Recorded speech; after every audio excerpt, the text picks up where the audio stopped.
There comes a moment in life when you have to decide, are you playing it safe or are you all in? This is All In Empowerment, the podcast where we crush fears and step boldly into the life you were meant to live. I'm your host, Betsy Martell, coach and adventurer, here to push you past your limits and unlock your full potential. It's time to level up your life because empowerment isn't just a mindset, it's a commitment.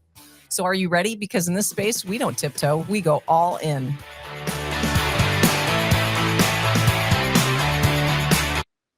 Okay, well, welcome to All in Empowerment. Today I have with me Leslie Grace. And Leslie, I'm going to really need your help in introducing yourself. I say this often. I used to do this formal introduction of people where I read this, written out script, and I just didn't like it. It wasn't me. It was too formal. So, Leslie really started in a conservative background in the Midwest and then became a nurse and then pivoted her life where now she is, and this is where I'm going to need your help. She is somatic therapist. Yes. Am I doing good so far? Sure. Uh-huh. Somatic therapist, sex therapist, and plant medicine Guide. Guide. Okay. I didn't know if it's facilitator guide. So let's get started. What else, just real quick, would you say about yourself? Would you tell the audience as an intro before we get into everything else?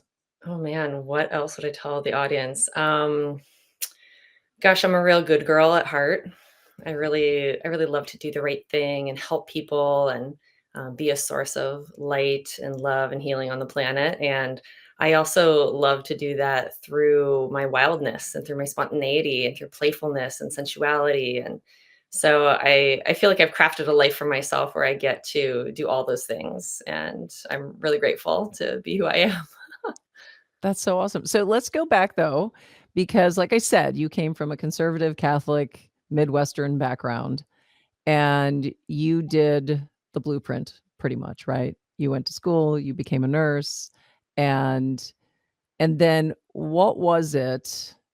You said you to me, you alluded to the fact that you didn't like the social path that you were going down, that Yeah. it wasn't the lifestyle that was really serving you, really, I guess, would be the best way to say that. So Yeah. tell us a little bit about that. Well, I'll say even in college, I was studying, before I did nursing, I did biopsychology and cognitive science, and I was studying the nature of the mind and consciousness, and I was getting into Eastern philosophy and Buddhism. So I was already starting to question, like, what is reality? Who am I? What am I doing here? And decided to go into nursing to become a midwife and catch babies. I was like, wow, welcoming souls to the planet. This will be great, and ended up on the other end of things in end of life care in medical cardiac ICU in San Diego. And then I did hospice care for about 5 years. I was nursing overall, but I was kind of like, I didn't really have the social scene that I wanted. I didn't feel fulfilled in terms of my personal spiritual development. And I was kind of like, what am I missing? I'm missing something big here in life. And I was on antidepressants, seeing a therapist, kind of questioning, like, is this all there is like, get a job, pay off your student debt, blah, blah, blah. And then I just happened to find plant medicine in early 2009. I kind of stumbled my way into some ayahuasca ceremonies in Costa Rica that were just absolutely life-changing and set me on a whole nother course. Now, did somebody refer you to this plant medicine, this ayahuasca, or was this something that you literally were just on vacation and stumbled upon it, or how did that come about? Well, I was gonna be on vacation with my family for a Christmas vacation, and I just decided I was gonna quit my job ahead of time, put everything in storage, and just travel in Central America. So I was in my late 20s, and I never backpacked alone and never traveled alone before. My mom was like, "Oh my God, you're gonna do what?" But I convinced her it'd be all right. Costa Rica's safe, and I was just looking for retreats to join, like a yoga retreat or something. And I found the raw medicinal plants of the jungle retreat, and I really had no idea what that meant. I was like, "Oh, cacao ceremonies, dancing, yoga. Oh, that sounds great." And little did I know what I was actually stepping into. Well, cacao ceremonies and dancing and things are quite different, if I'm correct, right, than full-blown ayahuasca. Absolutely. Yes, yes. So Yeah. I apparently there was, like, some euphemisms in the retreat description that I did not understand. So you kinda tiptoed into it, but then all of a sudden you found yourself okay, so let's go back to that though, your first ayahuasca experience. I Yes. mean, did you have any idea going into it what was gonna happen? Or, like, had you seen other people do it? Had you read about it? I mean, anything, Right. or was So, this just, like, no no, idea? I had no context. So I had dabbled with psychedelics in college, again, just being a kind of, consciousness explorer and kind of more in the recreational, playful, like, take some mushrooms and go to the woods type of thing, or at a fish concert or that kind of thing. Anyway, the cacao ceremony was the first thing we did though, which really, like, blew my heart open. It was I mean, that alone was already such a huge opening and awakening, kind of just being in this community with people who were already pretty tapped in and connected to their emotions and expressed in their energy. It was already just like, wow, such an eye-opening experience. And then they said, like, hey, by the way, we're going to do some ayahuasca ceremonies in a couple days, do you want to do it? And I was like, what's that? What's ayahuasca? And, they're like, "Oh, shit. Well, have you done any mushrooms or have you done anything?" And I was like, "Yeah, a little bit." They're like, "Yeah, you'll be fine." And so I'm like, "Okay." So I knew it was intense. I knew it was gonna be like a serious undertaking. It was my first time engaging in anything that was, ceremonial and intentional. So I knew to come into it with a lot of reverence and respect and kind of like bring myself to it in a meaningful way. And And that's huge. I wanna go back to the cacao, ceremony for a second too, but, going into it with the correct intention and the correct mindset is so huge, as far as I understand. I've never done it, but I've heard that that makes a huge difference in your experience then. Is that true? Yeah, yeah, yeah. I mean, ayahuasca is such a full surrender medicine, and you're just asked to fully trust where the medicine's taking you, what it's showing you, whatever emotions and visions and experiences it's bringing up inside your body. You're just being asked to, like, allow it and trust that the medicine has your best interest at heart. And there's some pretty wild things that transpired, and but luckily I had I was calibrated correctly to, like, breathe, allow, trust, go into it, and really have the best experience I could. And do you remember most of it, any of it, all of it? How does that usually work? Okay, so the pieces of this experience that were the most powerful for me were that I started to feel energy moving in my body in a way that I had never experienced before. I started to feel like, just such a, like, a shimmering reality going on inside of me that was so much more rich and complex than anything I had tuned into before. I mean, going to a yoga class and, like, tuning into your body, that's kind of like one layer of it. This was like, oh wow, like the multidimensional nature of myself as a human being and just how much I was able to feel and sense was sort of the first revelation.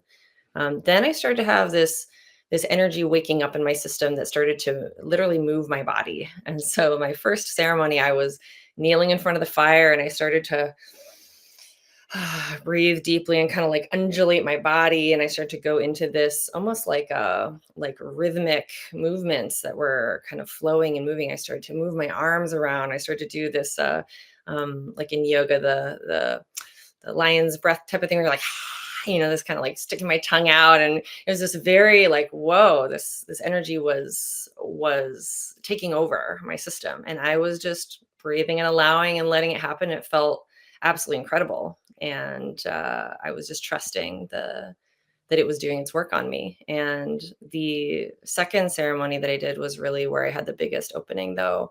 I started to feel that energy kind of kick in again, and I just fully relaxed my body, fully surrendered to the experience. I started to go into full body convulsions and flailings, and my arms and legs kind of like all over the place. And it was this like deep spastic like release of ancient tension from my nervous system. And it was so pleasurable and enjoyable and like wacky and weird. And I was observing myself going like, wow, this is really far out. Like I don't really know what's going on here. But But it felt like the right thing, and I always felt like I was being guided to let that happen. And the people who were supporting the ceremony got a little freaked out. They had me like they like took me outside because I was like flopping around near people, and they ended up putting me on a wooden deck by myself, and I ended up kind of just flopping around, letting all this energy kind of work its way out of my system. It's like almost like it just had to work out all the kinks, like some kind of energetic rotor rooter type of thing. And then I had this one big opening, which I came to later understand is considered a Kundalini awakening experience, which I had zero context for, never heard of before. And it felt like fire coming through the core of my body from my pelvis, through my core, up to my third eye. And it kind of like exploded out my third eye. This felt like the most orgasmic, pleasurable, like outrageous unitive experience with the universe, with God. I was like, whoa, okay, this is a whole nother thing. And that's what got me fascinated with conscious sexuality, because I was like, wow, this force is powerful, it's pleasurable, it's erotic, and it's devotional all at the same time. And I was like, whoa, I it completely turned on its head everything that I had learned previously about sexuality and what it means to be spiritual. And so this was a quite a revelatory moment.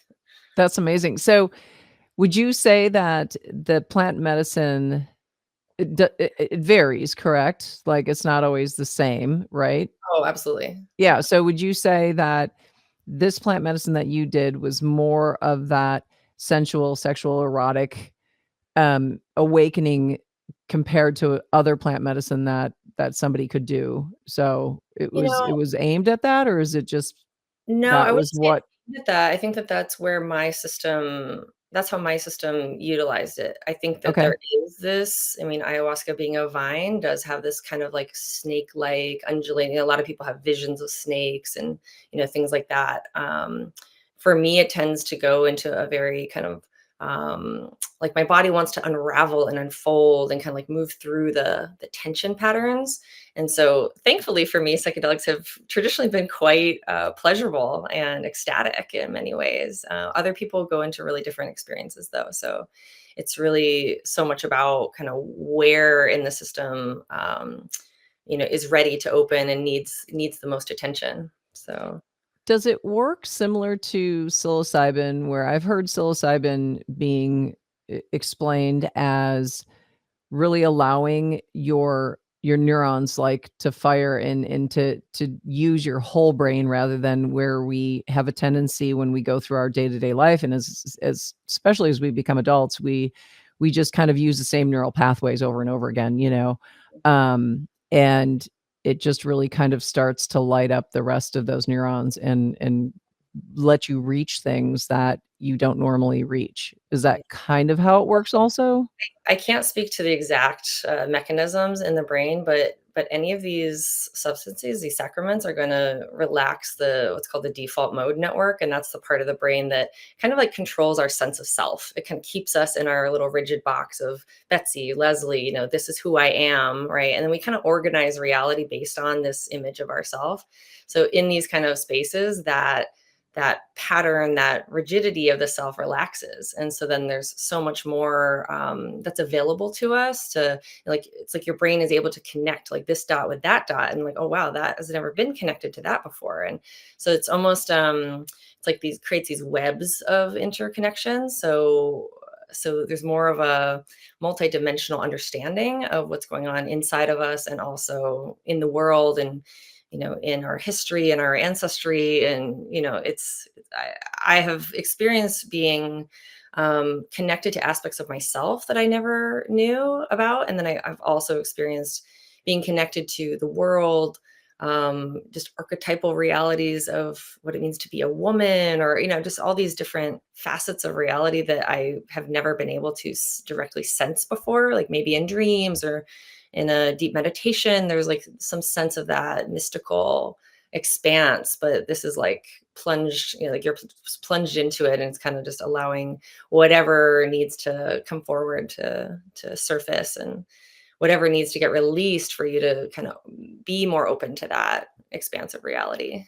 Yeah, that's really interesting because a lot of people talk about, their frustration with how do I find my purpose? Why am I here? What's my true self, right? I mean, how many people are frustrated that they can't find that, right? And you would think, well, if you want to find it, just think about it and it'll happen, right? But like you said, we've created these constructs of who we are, right?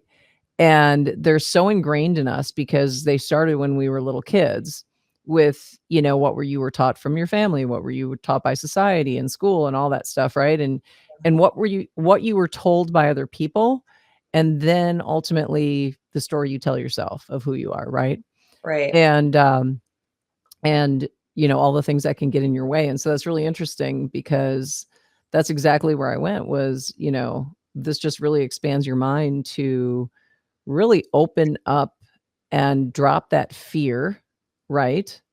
And find out who you really are and how you're connected in this world and why you're here and what you're meant to do and Mhm. things like that. Have you found that in yourself? Have you found that you really, I mean, it sounds like you have, but you know, I think it's going from, kind of conventional reality into a sort of like sacred view of life reality. And conventional reality, kind of the dominant paradigm of our culture, is so much around competition and separation and how do I get mine and how do I get ahead and okay, I'm going to build my happy life the way I want it, and then it's just going to like be there and I'm going to just kind of keep accruing things. And it's very much about like, oh, I don't feel safe in the world. So what is going to be my strategy to get love, get, accumulate, get enoughness, get wealth, get, kind of solidify my sense of self because I feel so scared and alone in the world in a certain way.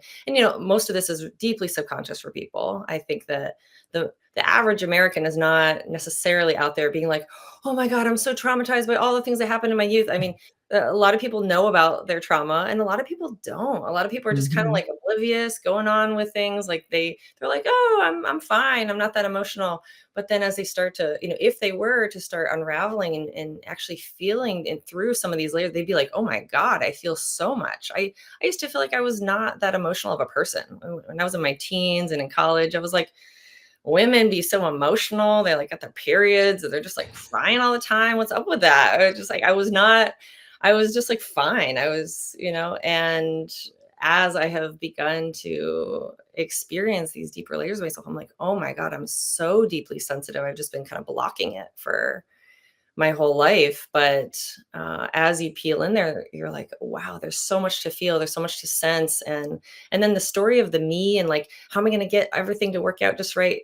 It becomes less important. It's like, well, wait a minute, the bigger game here is love. The bigger game here is creativity and play and connection and like what can we build together as a society. This like separation game is just, I mean, we're reaching the heights of the separation game right now. It's a dark moment in humanity, but maybe Yeah. darkest before the dawn, because I think so many more people are waking up to like, wow, wait a minute, we could be playing a much different game. And I just think that these experiences showed me kind of what matters and what doesn't matter, right? Yep. And then, I go back to my life and I forget. And it's like you can't hold the sacred vision of unity as you like go through every single day all the time, right? We forget. We go into our patterns or habits. That's the human experience. But it's like we're kind of constantly trying to keep remembering, keep connecting to that bigger framework, bigger perspective, and try to live into that. Like, how do we do that together? Yeah, and if you do it enough, that when you have those days when you fall back into your old patterns, it's easier to come out of them, right? Because you can draw on what you know now, Yeah. and the And then you tools find you have. conscious community. You find other people who who want to support you and want to see you thrive and want to celebrate life together and want to focus on the positive and want to, be that light in the world. It's like you surround yourself with people who are good vibes and, they get to be your battery pack on a day when you're feeling low or you're kind of caught up in the old shit with your ex or whatever, it's like, wait a minute, like, let's breathe through this.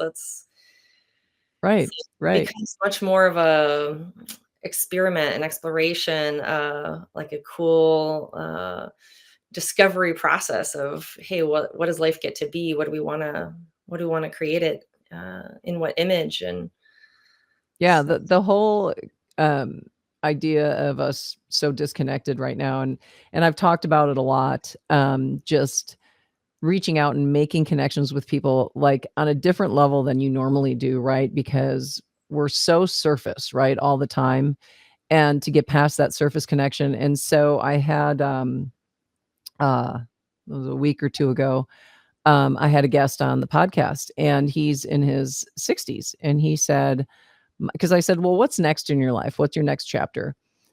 He's an attorney. He told me he's not crazy about doing that, anymore, that he wants more fulfillment and more purpose, and, and that he knows he can do more to affect the lives of others. And so he wants to start, and he doesn't really have, it was kind of like, as we were talking on the show, he was putting it together, but getting young people together in a safe place to connect off of social media, off of your phone, to actually get people to start connecting in person again, and not just going out to the bars and, throwing back beers, but like actually having deeper conversations Mhm. and discovering things about people. And because we were talking about how easy it is to be hateful on social media, Oh, yeah. and how hard it is to do that when you're looking the person in the face and getting to know them and getting to realize, that you do have things in common, even though there's probably a lot of things you don't have in common, right? And that it's really hard to hate that person or to say mean things to them. I beg, half the people, like, I was just on a thread the other day. I asked a question, God forbid, on social media, and I was told I was ignorant.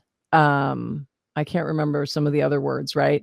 And I thought, I want you to see me in person someday, and over something this benign, look at me and tell me that you think I'm ignorant, right? It's just, but that's what this has become, and that's how this divide that you were talking about has occurred in the loneliness. Like, Carl was talking about just this epidemic of loneliness, Yeah.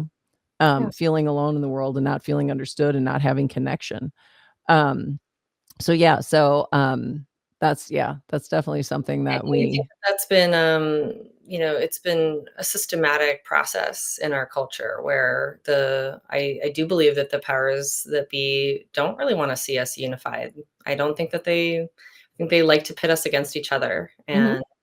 and create separation, create, false scarcities, continue to have us consume and distract ourselves. And I don't know that they want us like kumbayaing, really. I don't think that's the Right. Well, plan, but no, that's they the plan. unless they could make money off of it. That's right, that's right. Then Yeah, they'd be all for it.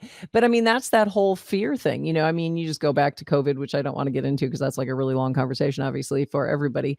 But, you know, they created fear on purpose to get yeah, what they wanted to, and in the end, it ended up being a huge moneymaker at the expense of a lot of people losing their businesses, right? But for the big corporations and the higher powers that be, it ended up being, a moneymaker. And yeah, so that whole fear and separation, not feeling connected, not having that unity is safer for them, right? They get to stay in power. So but let's go back. I want to go back to cacao ceremonies because I don't really know much about them. I yeah, mean, it's so cacao is where chocolate comes from, right? that's right.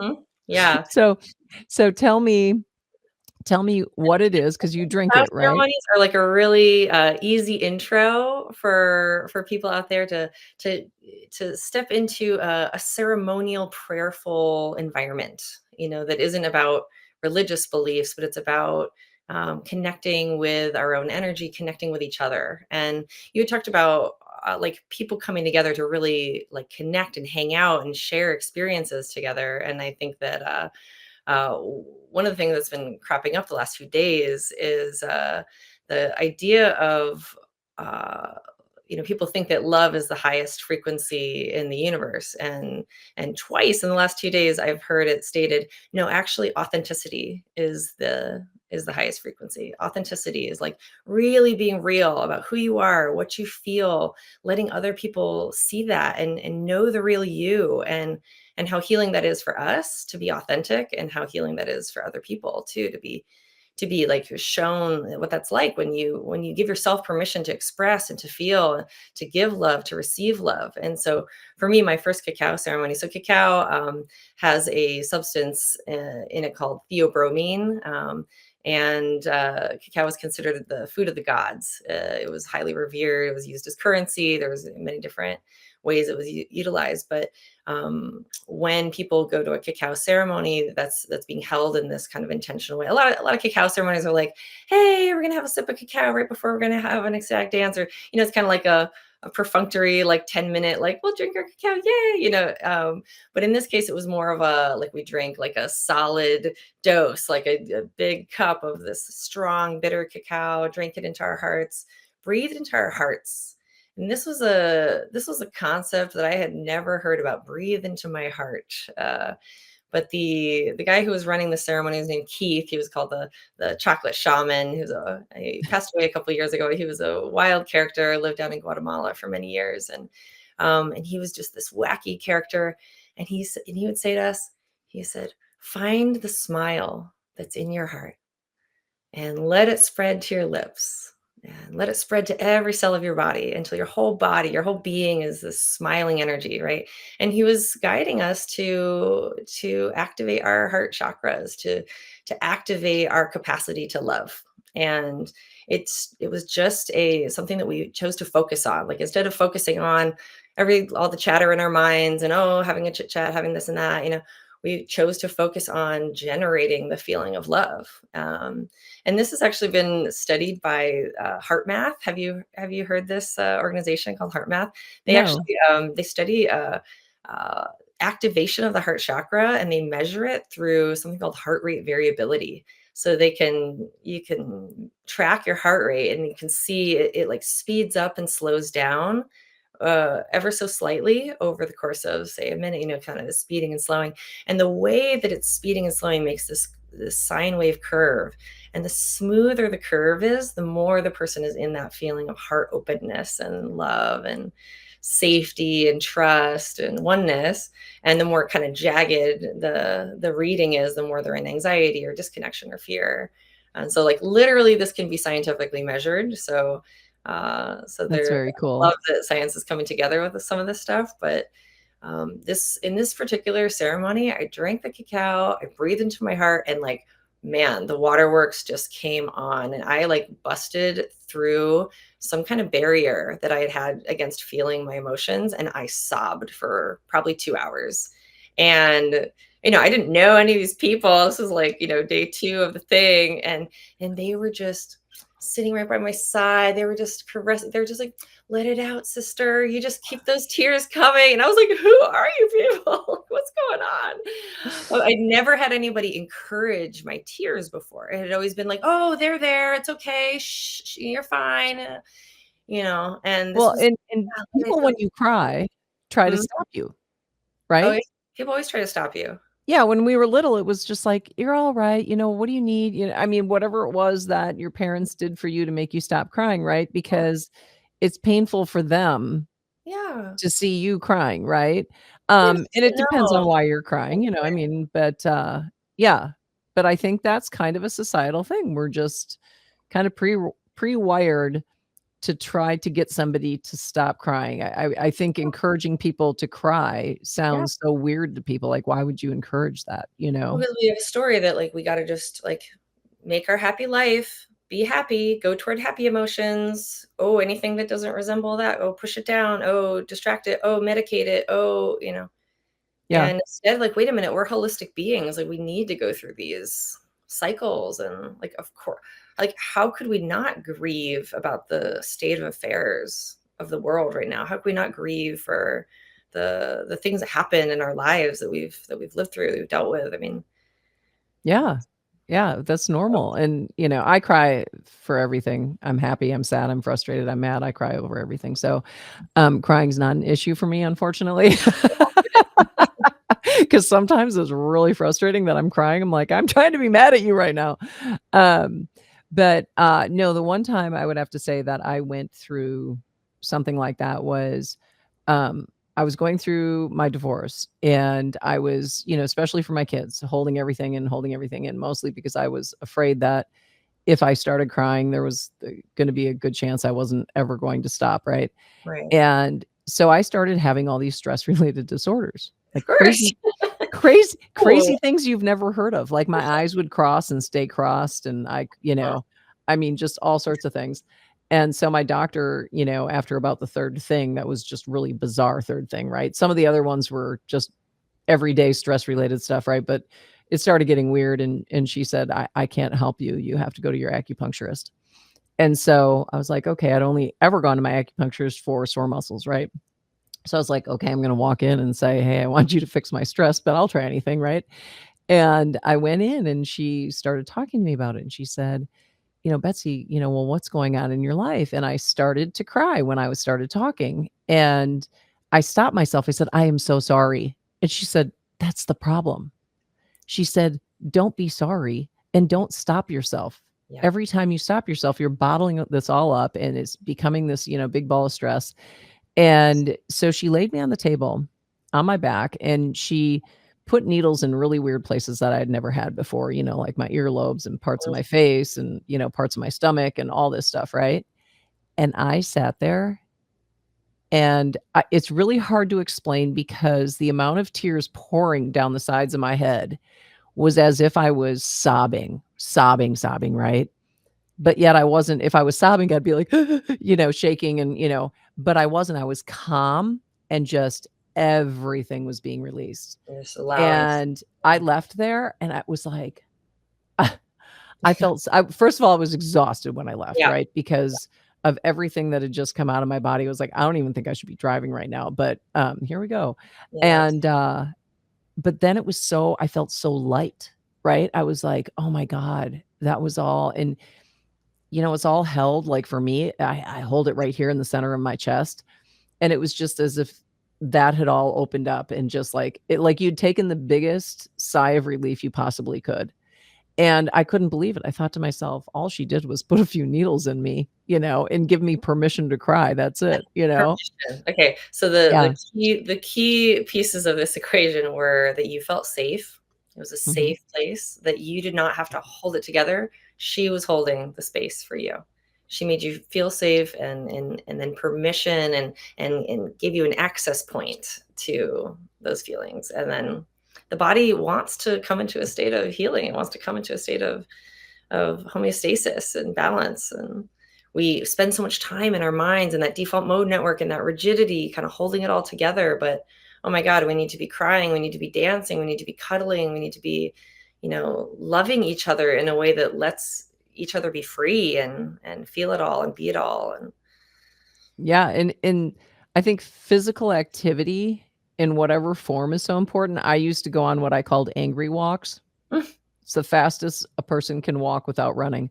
But when I got done with it, I felt better, right? It yes. was like, if I have all this, pent up energy, I have to expend it somehow, right? Mhm. And, but like you said, the cuddling, that's all to me, that's a physical type of response, right? You know, whether it's exercise, sex, which is a great stress reliever, Mhm. um, cuddling, hugging, screaming, if you gotta go somewhere and scream Like, into look a at pillow, I kids. don't care. Kids don't bottle their emotions up. They're wiggling all over the place. They're yelling. They're making crazy sounds. I mean, they're free. They're letting it loose. They don't hang on to stuff like adults do. And Right. animals are the same way. Animals are, have you ever heard the around like the why zebras don't get ulcers? It's like zebras are, chased by the lion. Oh my God, they run for their life and they almost die. It's the scariest thing ever. And they have all this sympathetic arousal. And then, oh, they escape the lion and then they just go and they kind of like shake it off. Their body just discharges the energy. It kind of releases it. And then they like walk on off. They're not like, oh my God, that lion almost killed me yesterday. Like they're not holding on to it like a traumatic experience. But humans, boy, we make it hard on ourselves. We really.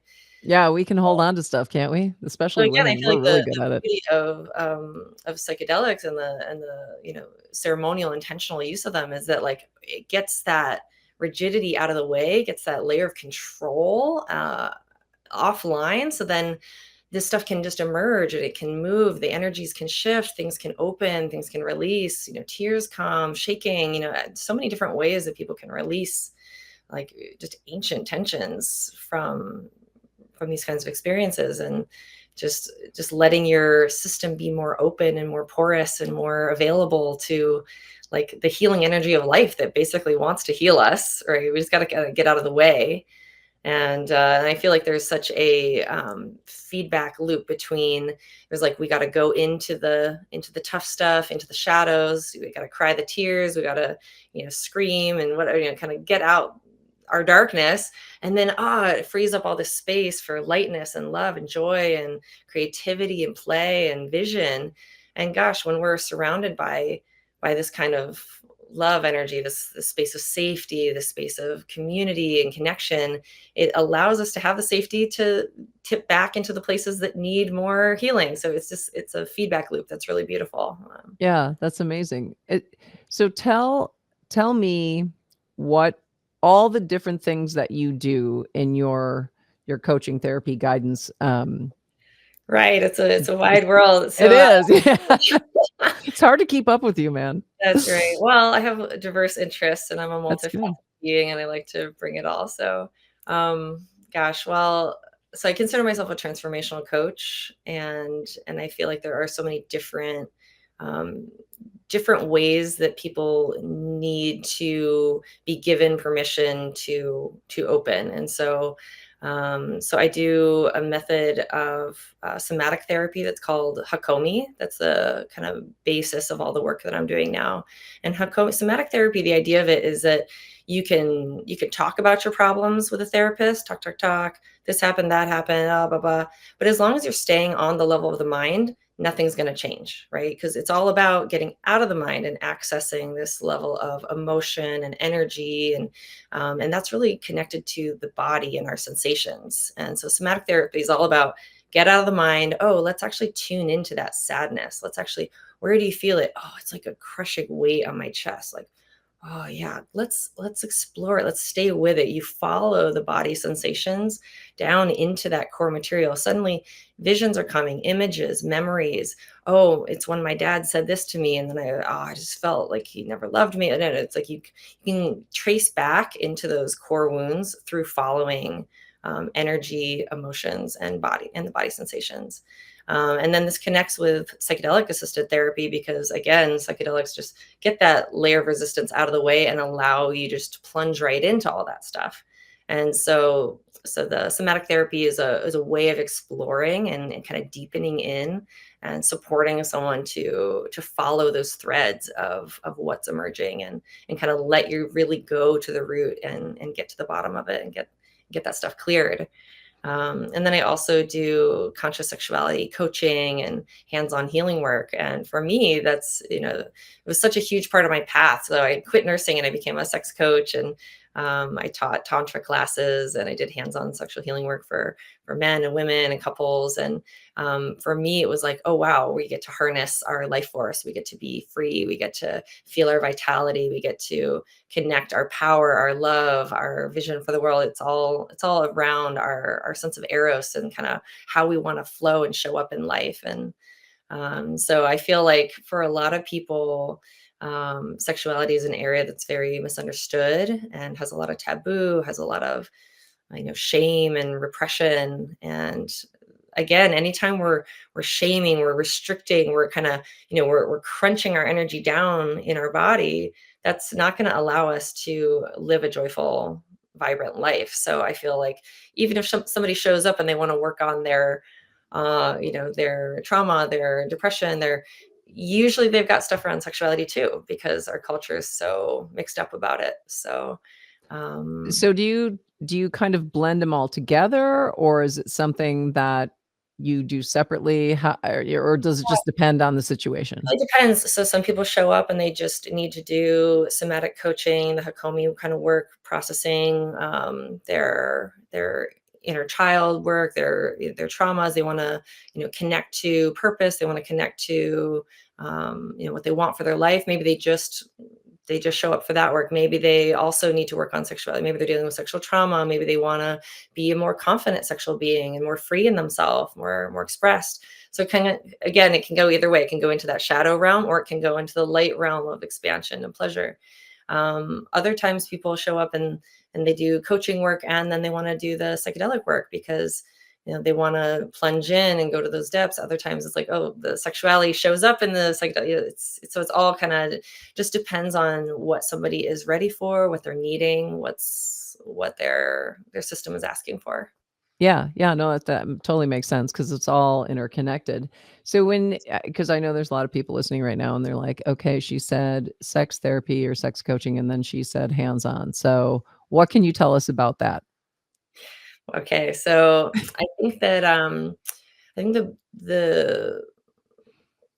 most honest, authentic thing I can say is that there's both levels of study that I've done around sexuality coaching work, sexual awakening work, where there's so much that can be conveyed through words, um, through kind of supporting someone, encouraging someone, teaching them with words about how to try different things, or how about you and your partner do this exercise, or there's a certain level of like up here I can teach someone something, but so much about the process of sexual awakening is like human to human, body to body, like transmission of a way of being, a way of feeling, kind of pacing, a way of giving touch, a way of moving into breath, of moving into so when I'm doing, say, a tantric massage session for someone, it's really about them getting their body into a place of receptivity and us flowing together in a way where they get to kind of tune into the tantric vibration, the tantric wavelength of, like, they're like, oh, there's like whole other ways of feeling and experiencing oneself. And so I feel that, as I got into this work, it was like, gosh, it was like, I tuned into some kind of ancient, collective unconscious memory of like the temple priestesses and the oracles and the healers of all, this like way of being in the feminine healing energy that's really about like transmitting love through touch. And it was really wild for me actually when I first got into this stuff, and I was like, I get to be a conduit for healing love in this way, and it was like I accessed this kind of divine feminine energy that I had not felt before, and it was as if it was coming through me and moving through me. And so again, like, using words is one way, and for some people, and then for other people, it's really about receiving touch and receiving, like, oh, this is like a way of being in the body, a way of being nourished, a way of being, um, tuned in with, attuned to, connected with, and also energized and inspired and enlightened, like turned on and lit up by this energy. So for me, it's like, how do I bring myself into connection with someone in a way that's gonna transmit that love and also allow their system permission to explore pleasure, to explore aliveness, to get out of their box, to learn new ways to connect and feel. And so the I have found it's a very direct method for people to actually get the hands-on connection and experience of that. Yeah, yeah, because I mean, I think a lot of us view sex as, step 1, step 2, step 3, right? Yes. And, I don't know, maybe there's 1 step, maybe there's 8, but you know what I'm saying is that, and then people get caught in this, like, when they go to have sex, they do the same thing every single time, right? And there might be a couple variations, but that's about it. Right. And so I feel like what you're saying is that it's not about the end game, right? It Mhm. it it is about opening up and finding new avenues and realizing that there's so many different ways in which you can feel sensuality and like you said, get turned on and things like that instead of just doing, you know, the Going through the same. motions. Yeah, going through the motions, doing the same routine I thing, guess, like what I said, most people, they live in that rigid space of the mind where things are kinda on lockdown, and then if they're not connected to their body and their emotions on a regular basis, and then they go to have sex, they're kinda, like, coming at it from a sorta limited perspective, when really there's, like, a whole beautiful shimmering terrain of what our bodies can feel and sense and the ways we can connect with another person. But in order to connect deeply and have like really amazing sexual encounters and incredible intimacy, we have to be intimate with ourselves and what we feel. We have to like really know ourselves and tune into what's going on in here. And so guiding people to tune into their bodies through somatic therapy or through psychedelic work is one thing, but guiding them to tune into their bodies through actually like sensitizing their body through touch in a way that's welcoming them to have a new experience of themselves. Then once they experience themselves that way, then they can connect with another person deeply in that same way. Yeah, and do you find that you also, eh, do a lot of, what should I say? You help people with body image and get, because I know, especially Yes. for women, body image is such a huge barrier in, when we have sex and feeling, sexy about ourselves and getting our mindset into where it needs to be to completely receive, sensuality at that point, because we're sitting there going, "I'm too fat," or, you know what I'm saying? We do this, Again, yeah, I'm too fat, that this, that it's the body image, it exists in the mind. It's all of this like head game, right? The body loves to be the body. The body is like a playground of joy and pleasure. Oh my gosh, but it's like, where are we coming from? If we're coming from the mind, looking at the body like, oh, then that's not okay, that's not good. Oh, I can't do it. Then of course the body's not going to feel pleasure and aliveness and joy. Oh my gosh, when we can tune in and experience a sexual encounter from within our body, from within this animal, from within, like, wow, what feels good? How do I want to move? Like, oh my God, close my eyes. Like, let me just be in the kind of pleasure vortex. It's a completely different way of relating. And then do you work with couples or individuals, and how does it work, like, if you're working with just an individual and they're in a relationship, they're married or in a serious relationship, um, how is that received a lot of times by the other it's kind of like when one person goes to do self-development and the other one doesn't, and they are like, "Okay, what is this new language you're using? Why are you being this way?" Type of thing. Yes. Um, does that become an issue sometimes? Like, okay, I worked with the one part of this puzzle, but the other one I haven't really worked with, or is it one of those things where just their way of being and their way of showing up tends to just improve the situation?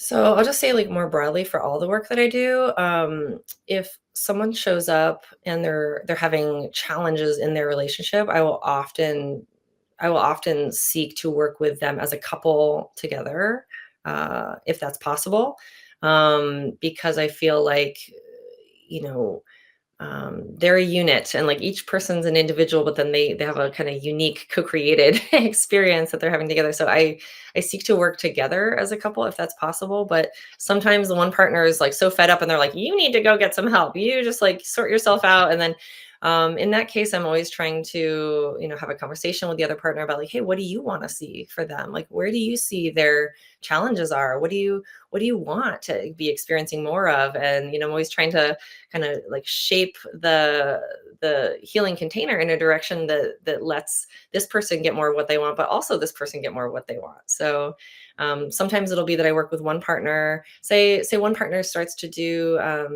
somatic therapy and psychedelic work, and they have some big openings. They have these big revelations. Oh my gosh! And then they want to like bring their partner in on it. So they're like, wait a minute, I want this amazing thing for you too. And then so sometimes then the partner comes along, and so it's all, it's all in the mix, just however feels like the right, what's the right next step. But I feel that one person's transformation is always going to have an impact on the other person. So it's And how do people find you? Like, is this something where there's a specific, what do I wanna say, what's the right word I'm looking for? Like, are these people coming to you because, typically they suffer from depression or anxiety, or, how are they finding you, and what is kind of the profile, of people that come in to see you? right, right, right. So a lot of times people find this work when they've kind of tried regular therapy, or it hasn't really Like gotten talk them anywhere. therapy, things like Yeah, that? talk Yeah. therapy. And so I work with a really wide range of individuals, but Um, I'd say people are either wanting to address some challenge that they have really not been able to get at. It's like they need a new way to really get into the core of it, and they kind of are sensing like, hey, I can't have things stay the way they are. I really need to make some kind of real shift in this area. Or they were like things are good in their life, and they're just like, what else is possible? Where else can we go? I want to explore these new dimensions, these new terrains. So it's so meaningful for me to get to work with people across the spectrum. So it's yeah, some people are dealing with some sexuality concern that they really want to address and work on. Other times they just want to explore, expand, have more fun. Other times people sexuality isn't even a topic that we address at all. It's all about their childhood trauma, their depression, their anxiety, their OCD, there's just so many things that this work can be just incredibly transformational for. So it's really about the kind of personal fit. It's like, do people resonate with what I'm bringing? Because there's definitely somatic therapists and psychedelic guides out there that work in a much more clinical kind of, so I'm not a licensed therapist, for example. So there's some folks who like they really are like by the book and this and that and the other thing. I'm much more intuitive in the way I work. I'm much more about like, wow, let me create this space of love and connection. I'll like cuddle my clients in a journey space. I'll hold them in my lap like I'm the cosmic mother. It's, sometimes we'll dance together. Sometimes it can be very playful and interactive. And there's so many different ways that can show up. So people have to want to like go into their depths of what's real. And then they also have to have a little bit of courage to face the unknown and open to new terrain. And I think that if people are excited about that in the same way that I am, then it's usually a good fit. Yeah. Yeah, as you're talking, I'm thinking, of, things are popping into my head, like, somebody who can't seem to find a healthy relationship, somebody who's having a career change, or somebody that wants a career change, or somebody that just isn't finding fulfillment in their life and they don't know where to go next. I mean, these are all the things that, like, I can totally see Right. being great fits. And the equation is like, it takes work, but the equation is kind of simple. The equation is like, let's feel what you feel. Let's get real with who you really are. What's really going on in there that's been untouched, that's been undiscovered. Like, let's go there. And then let's light up your vitality, your eroticism, your playfulness, your expression, it's just like, let's go to the places that need the healing, and then let's light you up and let you create the life of your dreams. And Well, it's leveling up your life. I mean, I think what's so important to remember is that there doesn't need to be, quote, unquote, "something wrong with you," right? To seek out any kind of therapy, especially this type of therapy, is just like you said, just wanting to open up and see.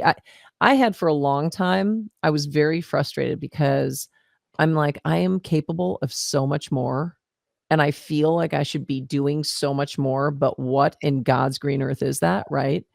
yeah, And I think when you talk to people now, mind you, there's so many people out there that you would say, "Well, yeah, they're successful, they're happy, they've got this great family, they've got this great job, and they're fine. They're not, I don't see them as being depressed or filled with anxiety. They're fine. They don't need anything." But when you really talk to people and you really connect with them and say, like, "Are you completely fulfilled in your life? Do you feel like you're doing what you were meant to do?" And, a lot of times you're gonna get people say, "No, but, I need to pay the bills and this is what I do," like, get and through the day. They're like, go through the motions. They got bills to pay. They gotta like make it happen. They're like dealing with the kids. They're just trying to like put one foot in front of the other. A lot of people don't have the luxury to focus on their personal development and what would really make them thrive. They're just kind of like trying to survive the situation. But those yeah, of us but who there have the luxury of that are like, wow, what an amazing gift. We get to explore what it really means to be human and what we really want to do here.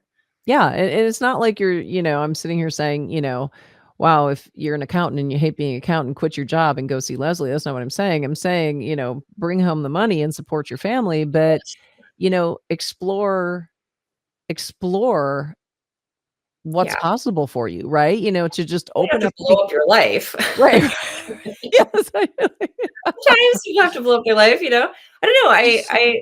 In this work, again, authenticity, finding the truth of who you really are is more important to me than somebody like holding it together. So I've had people show up before and their marriage is really struggling and they are just at each other and there's kind of and I don't know, when they show up sometimes I say, well, like, let's see what can happen if both of you get to have this personal transformation, what gets to be transformed together.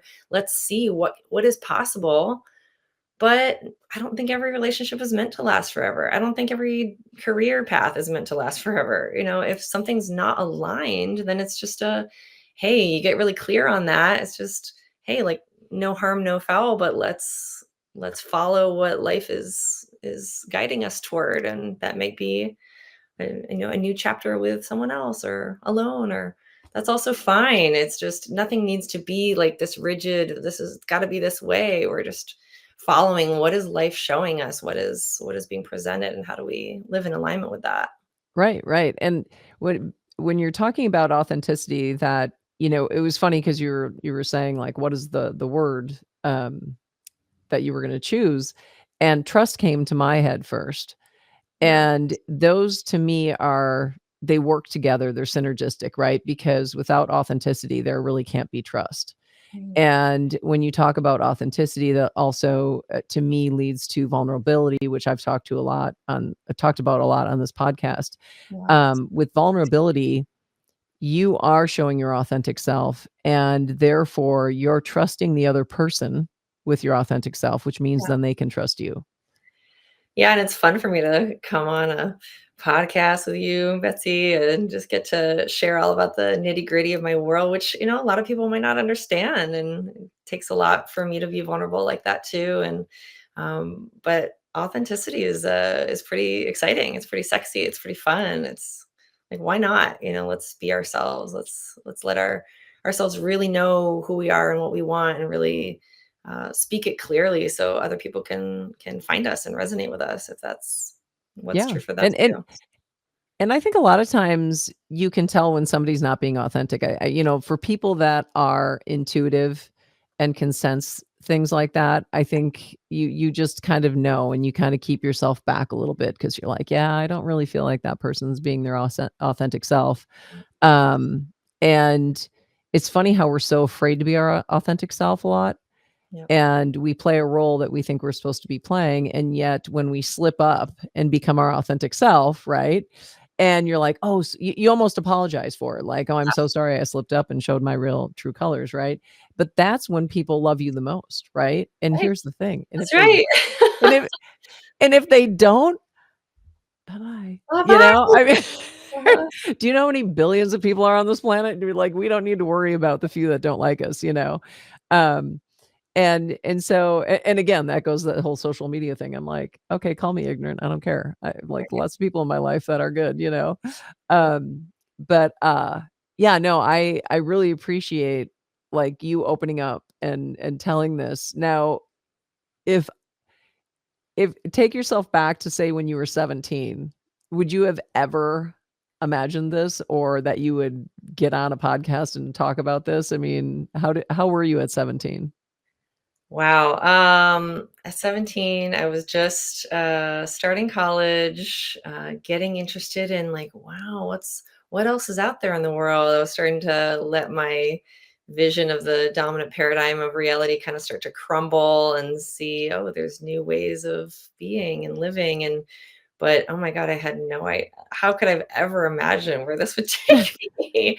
Um, when I was doing nursing, I was like, oh, this is a great career path. Maybe I'll become a nurse midwife or this or that. Or oh my God, I had no idea that so many things were going to open up in my life. I mean, psychedelics have just been such a game changer, just absolute game changer. And I think it's that we have a choice in life between, do you want to live a life that's safe, comfortable, where you insulate yourself from difficult experiences, where you kind of just build your little empire and just kind of keep it all together?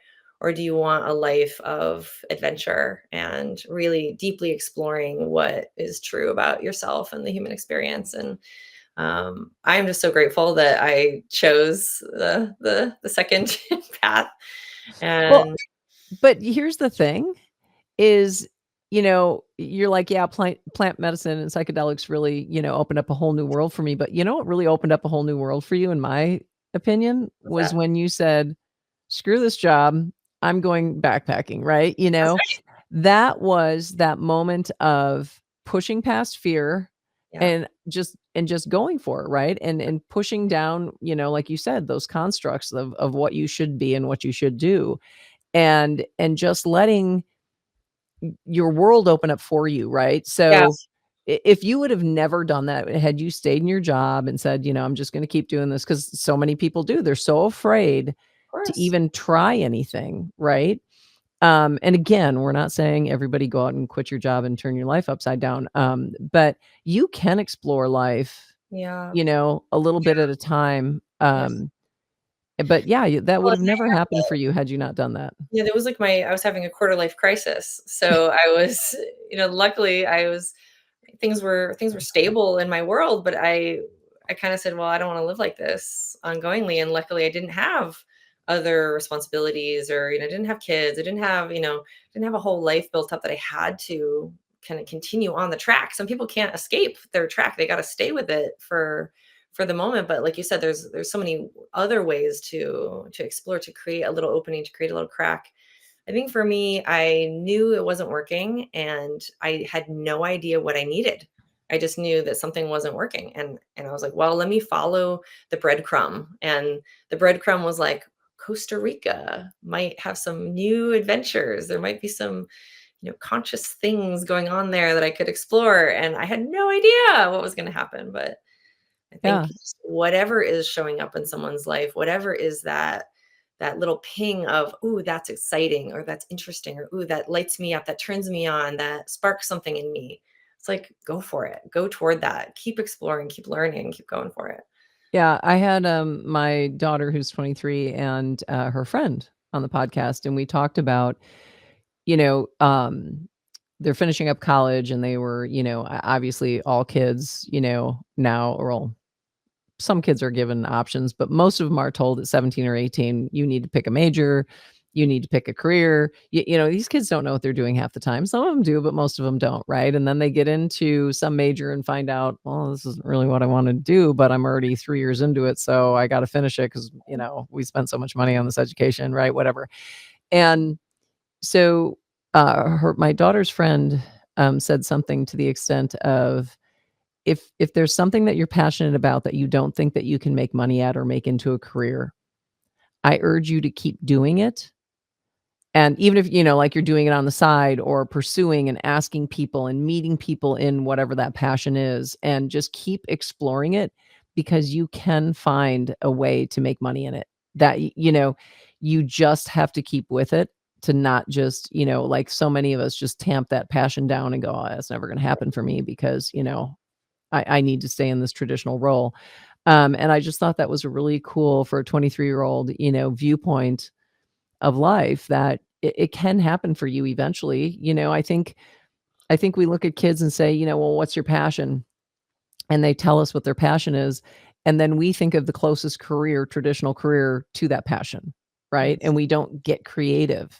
And I think it's that lack of creativity that keeps us in those traditional roles that we might not be happy in. Right. Right. So, And again, it's about life force.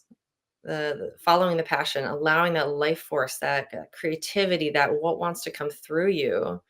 When we have a world full of people who are connected to their passion, that are lit up, that are like going for it. Oh my gosh, the so you asked me who comes to this work, and I'd say the people that I most love to work with are people who, they not only want to make their life better, but they want to be that beacon for other people. They want to be the ripple in the world. They want to make an impact. They want to be able to serve in a deeper capacity.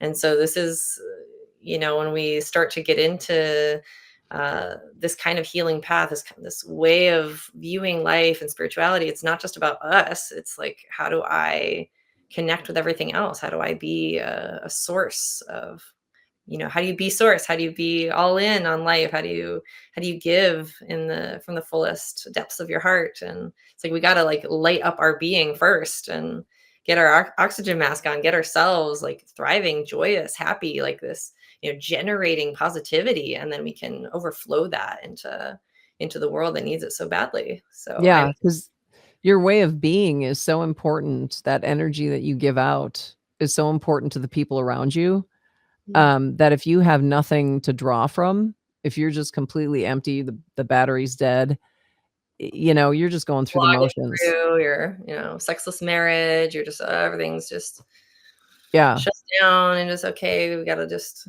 yeah, that's no way to live. I mean, N life is real short. And that's what I learned working with death and end of life care. It's just like this, we got a short time to be here on planet Earth. And Yep. all the things we think matter so much don't matter that much. Like love and joy and expression and creativity and like this is the stuff that matters. Being out in nature, celebrating, I feel being like we're put on this earth to live every inch of life. yeah. That life was meant to be enjoyable, life was meant to be, and it's not always gonna be, obviously, I mean, we're gonna have our hardships and our downtimes and all that good stuff, but I think for the most part, we are meant to be on this earth to get the most out of it that we can, and to really just have as much fun and as much joy as we can, and, I think there's just so many people that think they were just put on this earth to, you know, work, do the Work, go through the heat motions and then just die, you through. know? Yeah, Yeah. and I left a legacy of money. Okay, great, What yeah. yeah, that's not why we were put on this money, although it is nice for your kids if you leave a Yeah. legacy of money. But, Money is no, just it's just energy. It's just a vehicle for what can be created, for what can happen, for you know. yeah. Yeah. So now, your work is hands-on. I mean, it's not like you can do this via Zoom calls, correct? I do somatic therapy work on Zoom, and then sometimes people will just fly in for a journey day if they wanna experience the psychedelic work. Sometimes I work with people exclusively on Zoom, but I Oh, you am in the can. Okay. mhm. Okay. So there's a different ways to approach it. But yes, I love when people can be in person, even if it is for somatic therapy, because it can be so personal, so connected, so tender in person. So Right, right. But that's good to know. And you said people flying, but right now you don't. I love how I'm, like, creating this for you.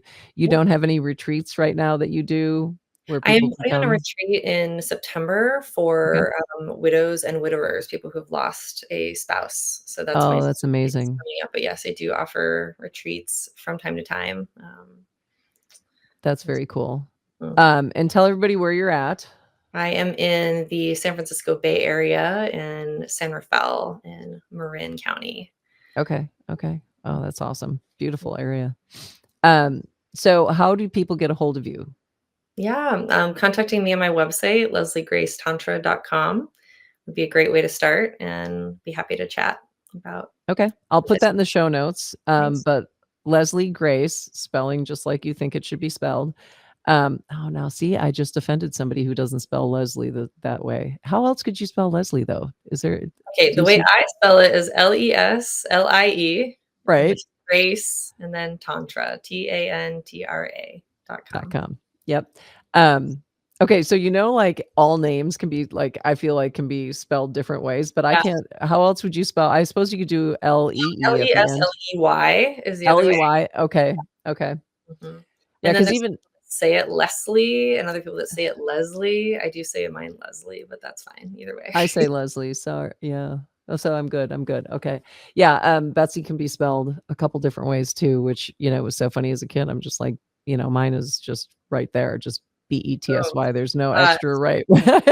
Like, I was like, "Wow, people put an E in between the S and the Y." I was like, "That's crazy." mhm, But yeah, isn't that funny how, so you yes, are lesliegracetantra.com. that's right. Easy. I love it. I love it. I love it. Thank you so much for being on. And I look forward to hearing more about your journeys and your adventures. And I want to hear about the retreat too, because that sounds amazing. And if you have more, but are you going to have the information about the retreat on the website? It is not on the website, Okay. so So Just just get in contact touch you. if that's something that interests you. And I'll be doing other kinds of retreats in the future, so people can get on my mailing list, and I'm happy to send out, updates about new events and happenings. I also do retreats for couples, with psychedelics and sacred intimacy work. So those have been really well received, and so there'll be more of those. There'll be more of all kinds of events. So I've been having a lot of fun, just creating, following my bliss, following whatever feels exciting to me. That's awesome. That's amazing. So, all right. Well, thank you so much for being Thanks. on, and I will hopefully talk to you soon. Okay, lots of All love. right. Thanks, Leslie. Hey, if today's conversation inspired you, please consider leaving a review, commenting, and sharing this episode with somebody who could benefit. And don't forget to follow us on YouTube, subscribe, and follow on YouTube to stay updated. And I want to shout out to Audio Alchemy Productions for making this podcast a success. Until next time, keep embracing your journey and empowering your life.